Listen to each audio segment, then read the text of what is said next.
دروازے پر مسلسل ضربیں لگ رہی تھیں، دھڑام دھڑام دھڑام۔ لکڑی کا مضبوط دروازہ ہر وار کے ساتھ ہل رہا تھا۔ عنایہ خوف سے کانپ رہی تھی۔ حارث، وہ لوگ اندر آ جائیں گے۔ ریحان نے زخمی حالت میں آنکھیں کھولیں۔ اس نے ہمت کر کے کہا، پچھلے کمرے میں جاؤ، وہاں فرش کے نیچے ایک خفیہ راستہ ہے۔ حارث نے فوراً ریحان کو سہارا دیا۔ تینوں پچھلے کمرے کی طرف دوڑے۔ ادھر باہر سے آواز آئی، دروازہ توڑ دو۔ اگلے ہی لمحے دھڑام، مرکزی دروازہ ٹوٹ چکا تھا۔ بھاری بوٹوں کی آوازیں پورے فارم ہاؤس میں گونجنے لگیں۔ پورا گھر چھان مارو، وہ زیادہ دور نہیں گئے۔ حارث نے جلدی سے قالین ہٹایا۔ نیچے لوہے کا ایک ڈھکن نظر آیا۔ اس نے پوری طاقت لگا کر اسے کھولا۔ نیچے ایک تنگ سرنگ تھی۔ عنایہ پہلے اتری، پھر زخمی ریحان اور پھر حارث۔ جیسے ہی اس نے ڈھکن بند کیا، اوپر سے لوگوں کے دوڑنے کی آوازیں آنے لگیں۔ چند سیکنڈ کی دیر تھی تو وہ پکڑے جاتے۔ سرنگ کئی سو میٹر لمبی تھی۔ ہر طرف نمی اور اندھیرا تھا۔ صرف حارث کے موبائل کی ٹارچ جل رہی تھی۔ کافی دیر چلنے کے بعد وہ ایک بند دروازے تک پہنچے۔ ریحان نے کانپتے ہاتھ سے چاندی کی چابی مانگی۔ یہ چابی دو۔ حارث نے چابی اس کے ہاتھ میں دے دی۔ چابی گھماتے ہی دروازہ کھل گیا۔ اندر ایک خفیہ کمرہ تھا۔ دیواروں پر درجنوں تصویریں لگی ہوئی تھیں، کچھ پرانے نقشے، کچھ فائلیں اور ایک بہت بڑی تصویر۔ حارث کی نظر جیسے ہی اس تصویر پر پڑی، اس کے قدم رک گئے۔ وہ تصویر اس کے والد سلیم صاحب کی تھی، لیکن ان کے ساتھ کھڑا ایک اور شخص بھی تھا، جسے دیکھ کر عنایہ کے منہ سے بے اختیار نکلا، نہیں، یہ نہیں ہو سکتا۔ حارث نے چونک کر پوچھا، تم اسے جانتی ہو؟ عنایہ کی آنکھوں میں خوف اتر آیا۔ یہ میرے ابو ہیں۔ حارث کے جسم میں سنسنی دوڑ گئی۔ کیا؟ عنایہ روتے ہوئے بولی، میرے ابو اور تمہارے ابو کاروباری شریک تھے، پھر ایک رات سب کچھ بدل گیا۔ ریحان نے گہرا سانس لیا۔ تم دونوں کو صرف آدھا سچ بتایا گیا ہے۔ اصل دشمن نہ سلیم تھا، نہ عنایہ کا باپ، بلکہ ایک تیسرا شخص تھا۔ اسی لمحے اس نے ایک پرانی ویڈیو کیسٹ نکالی۔ اس میں وہ سب ریکارڈ ہے جو 7 سال پہلے ہوا تھا۔ حارث نے بے چینی سے کیسٹ پلیئر میں ویڈیو چلائی۔ ویڈیو شروع ہوئی۔ اس میں ایک گودام نظر آ رہا تھا۔ سلیم صاحب اور عنایہ کے والد کسی بات پر بحث کر رہے تھے۔ اچانک کمرے میں ایک تیسرا شخص داخل ہوا۔ اس کا چہرہ صاف نظر آتے ہی ریحان کے ہاتھ کانپنے لگے۔ عنایہ کی چیخ نکل گئی اور حارث کے ہاتھ سے ریموٹ گر گیا، کیونکہ ویڈیو میں نظر آنے والا شخص کوئی اجنبی نہیں تھا، وہ انسپکٹر زبیر تھا۔ وہی زبیر جس پر حارث سب سے زیادہ بھروسہ کرتا تھا۔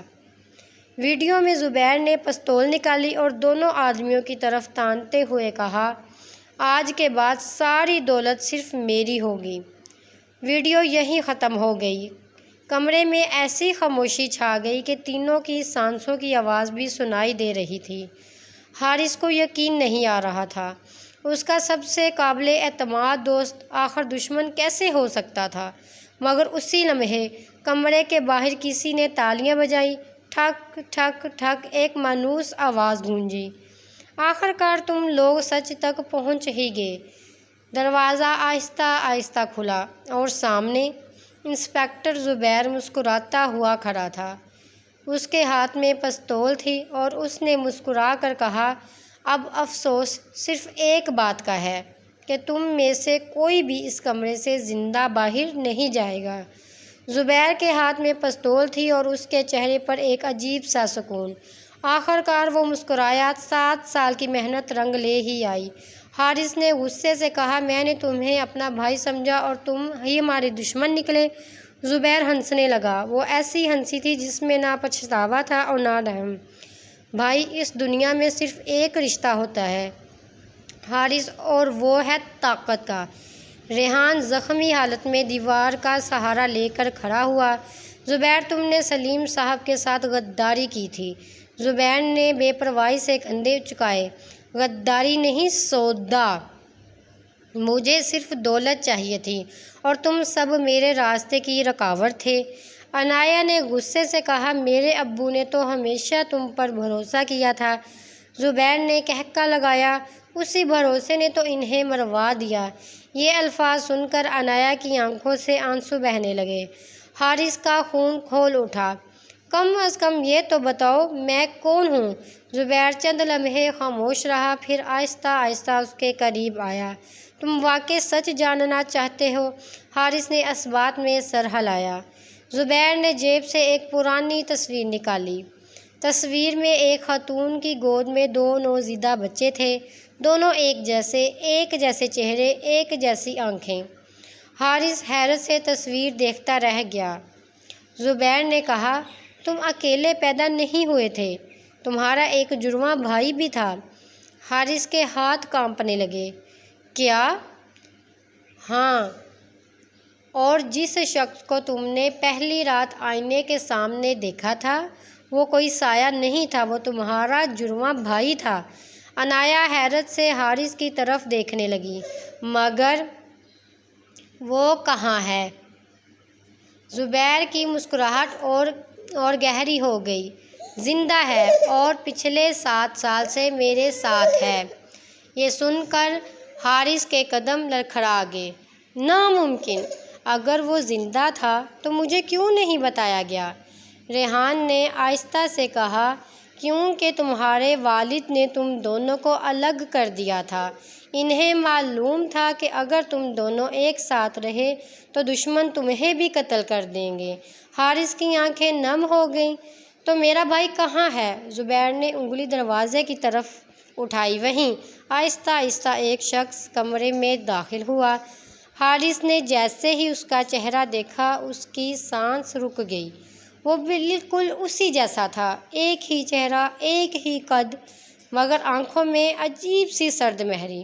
وہ خاموشی سے حارث کے سامنے آ کر کھڑا ہو گیا۔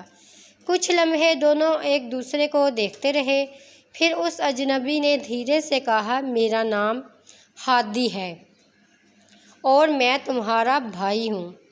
عنایہ نے خوشی سے کہا، تو پھر اب سب ٹھیک ہو جائے گا۔ لیکن ہادی نے سرد لہجے میں جواب دیا، نہیں۔ اس نے پستول نکالی اور سیدھی حارث کی طرف تان دی۔ میں اپنے بھائی کو لینے نہیں آیا، میں اسے ہمیشہ کے لیے ختم کرنے آیا ہوں۔ کمرے کی فضا ایک لمحے میں بدل گئی۔ حارث کی آنکھوں میں آنسو آ گئے۔ 7 سال بعد اسے اپنا بھائی ملا تھا، مگر بھائی کی آنکھوں میں محبت نہیں، نفرت تھی۔ حارث کی نظریں ہادی کے چہرے پر جمی ہوئی تھیں۔ اسے یقین ہی نہیں آ رہا تھا کہ برسوں سے جس بھائی کو وہ مردہ سمجھتا رہا وہ آج اس کے سامنے کھڑا تھا، مگر اس کی آنکھوں میں اپنائیت کی بجائے نفرت تھی۔ حارث نے آہستہ سے کہا، ہادی، میں تمہارا بھائی ہوں۔ ہادی کے چہرے پر طنزیہ مسکراہٹ آ گئی۔ بھائی؟ جس بھائی نے مجھے 7 سال تک اکیلا چھوڑ دیا، وہ بھائی؟ حارث کی آنکھیں نم ہو گئیں۔ مجھے تو یہ بھی نہیں معلوم تھا کہ تم زندہ ہو۔ بس، زبیر نے زور سے کہا، اب یہ جذباتی ڈرامہ بند کرو۔ اس نے ہادی کی طرف دیکھا، گولی چلاؤ۔ ہادی نے پستول کا رخ حارث کے سینے کی طرف کر دیا۔ عنایہ چیخ اٹھی، نہیں! مگر گولی چلنے سے چند لمحے پہلے ریحان پوری طاقت سے ہادی پر جھپٹا تھا۔ گولی چل گئی، مگر حارث کی بجائے ریحان کے سینے میں لگی۔ وہ زمین پر گر گیا۔ ریحان! حارث دوڑ کر اس کے پاس پہنچا۔ ریحان کے ہونٹوں سے خون بہہ رہا تھا۔ اس نے کانپتے ہوئے ہاتھ سے حارث کا چہرہ چھوا۔ بیٹا، میں نے تمہارے والد سے وعدہ کیا تھا کہ آخری سانس تک تمہاری حفاظت کروں گا۔ حارث کی آنکھوں سے آنسو بہنے لگے۔ آپ کو کچھ نہیں ہوگا۔ ریحان ہلکا سا مسکرایا۔ وقت آ گیا ہے کہ تم پورا سچ جان لو۔ اس نے اپنی جیب سے ایک چھوٹا سا لاکٹ نکالا۔ لاکٹ کھولتے ہی اندر ایک ننھے بچے کی تصویر تھی۔ یہ میں ہوں؟ حارث نے پوچھا۔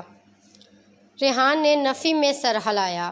نہیں، یہ ہادی ہے، اور دوسری طرف دیکھو۔ حارث نے لاکٹ پلٹا۔ دوسری طرف اس کی اپنی بچپن کی تصویر تھی۔ یہ لاکٹ تمہاری والدہ نے بنوایا تھا۔ انہوں نے کہا تھا جس دن دونوں بھائی دوبارہ ملیں انہیں یہ لاکٹ دے دینا۔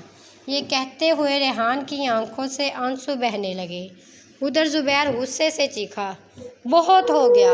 اس نے خود پستول اٹھائی اور حارث پر نشانہ لے لیا، مگر اسی لمحے ہادی نے زبیر کا ہاتھ پکڑ لیا۔ زبیر حیران رہ گیا۔ یہ کیا کر رہے ہو؟ ہادی کی نظریں پہلی بار بدل چکی تھیں۔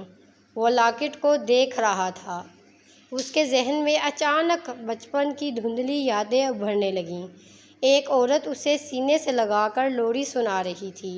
ایک چھوٹا سا بچہ اس کے ساتھ کھیل رہا تھا، اور پھر آگ، چیخیں، گولیاں۔ ہادی نے اپنا سر دونوں ہاتھوں سے پکڑ لیا۔ نہیں، یہ سب مجھے کیوں یاد آ رہا ہے؟ زبیر نے غصے سے کہا۔ اپنے ہوش میں آؤ، میں ہی تمہارا سب کچھ ہوں۔ ہادی نے آہستہ سے سر اٹھایا۔ اس کی آنکھوں میں آنسو تھے۔ نہیں، تم نے مجھے صرف نفرت سکھائی ہے۔ تم نے مجھ سے میرا خاندان چھین لیا۔ یہ سن کر زبیر کا چہرہ غصے سے سرخ ہو گیا۔ اس نے زور سے ہادی کو دھکا دیا۔ غدار! ہادی دیوار سے ٹکرا کر نیچے گر گیا۔ اسی لمحے زبیر نے دوبارہ پستول سیدھی حارث کی طرف تان دی۔ اگر تم دونوں بھائی ایک ہو گئے تو میرا سارا کھیل ختم ہو جائے گا۔ اس نے ٹریگر پر انگلی رکھ دی، مگر اس سے پہلے کہ وہ گولی چلاتا، عنایا اس کے سامنے آ کھڑی ہوئی۔ اس نے اپنے دونوں بازو پھیلا دیے اور مضبوط آواز میں کہا، پہلے مجھے مارو، پھر حارث تک پہنچنا۔ کمرے میں ایک لمحے کے لیے مکمل خاموشی چھا گئی۔ زبیر نے عنایا کو دیکھا، پھر مسکرایا اور بولا، ٹھیک ہے، جیسا تم چاہتی ہو۔ اس نے ٹریگر دبا دیا۔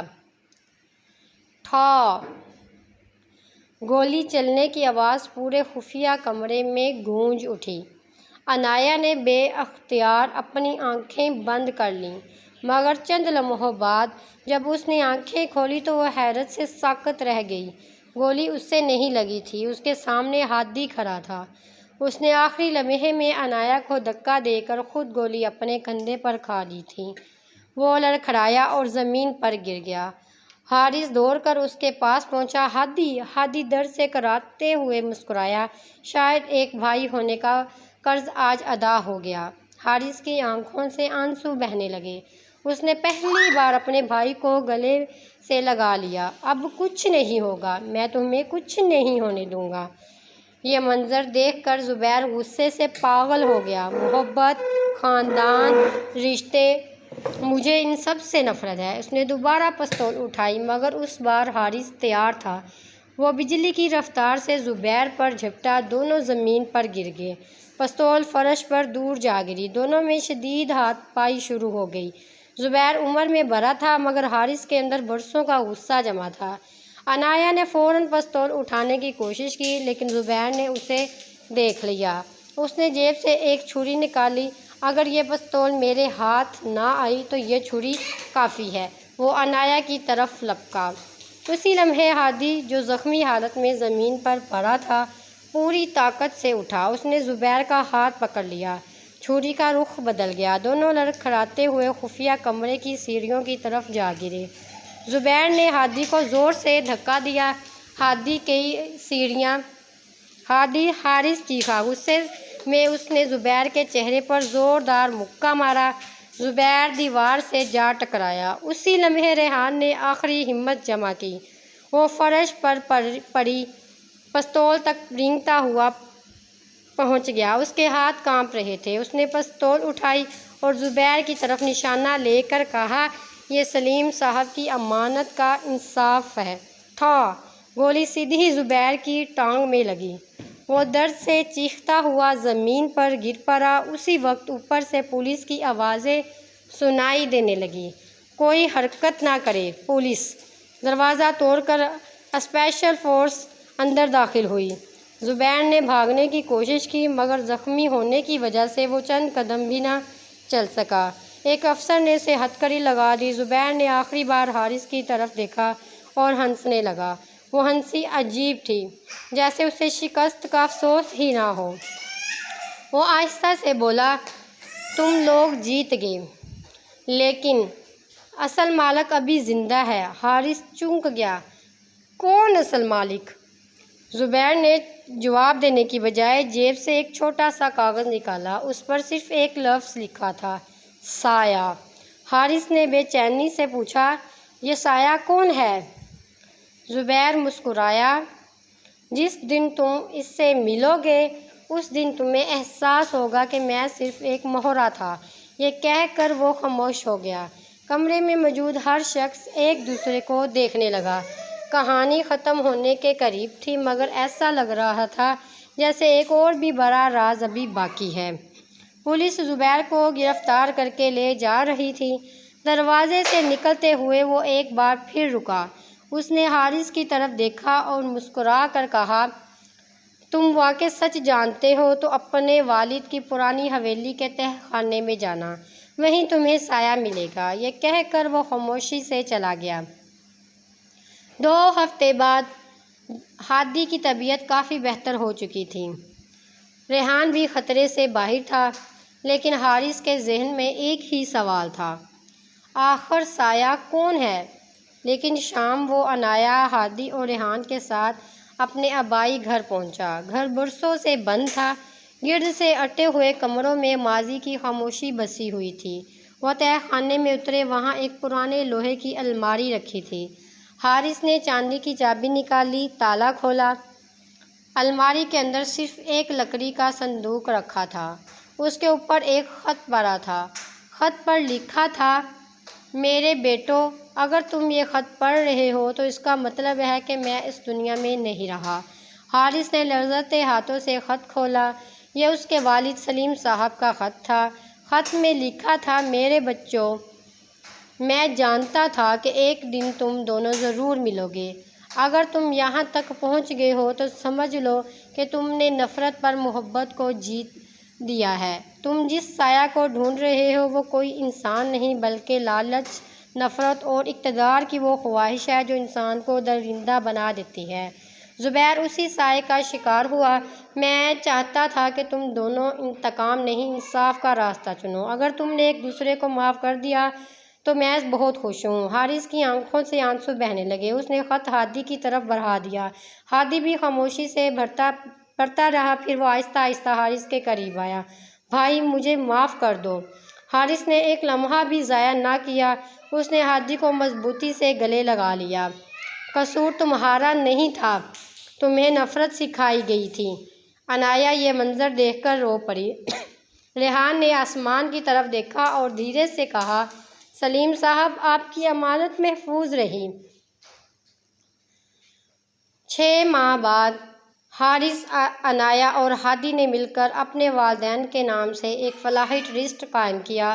وہ یتیم بچوں کی تعلیم اور بے سہارا خاندانوں کی مدد کرنے لگے۔ جس دولت کے لیے اتنا خون بہایا گیا تھا وہی دولت اب لوگوں کی زندگی بدلنے لگی۔ ایک شام تینوں اسی حویلی کی چھت پر بیٹھے تھے۔ ہلکی بارش ہو رہی تھی۔ عنایہ نے مسکرا کر کہا، یاد ہے ہماری پہلی رات؟ حارث ہنس پڑا، کیسے بھول سکتا ہوں؟ میں سمجھتا تھا میری دلہن ہر رات غائب ہو جاتی ہے۔ ہادی بھی ہنسنے لگا، اور مجھے لگتا تھا میرا بھائی کبھی مجھے قبول نہیں کرے گا۔ تینوں کی ہنسی خاموشی فضا میں گونجنے لگی۔ حارث نے آسمان کی طرف دیکھا۔ اسے یوں محسوس ہوا جیسے اس کے والد کہیں دور کھڑے مسکرا رہے ہوں۔ اس نے دل ہی دل میں کہا، اب کوئی سایہ نہیں رہا ابو، اب صرف روشنی ہے۔ ہماری ویڈیو پسند آئی ہو تو سبسکرائب کریں۔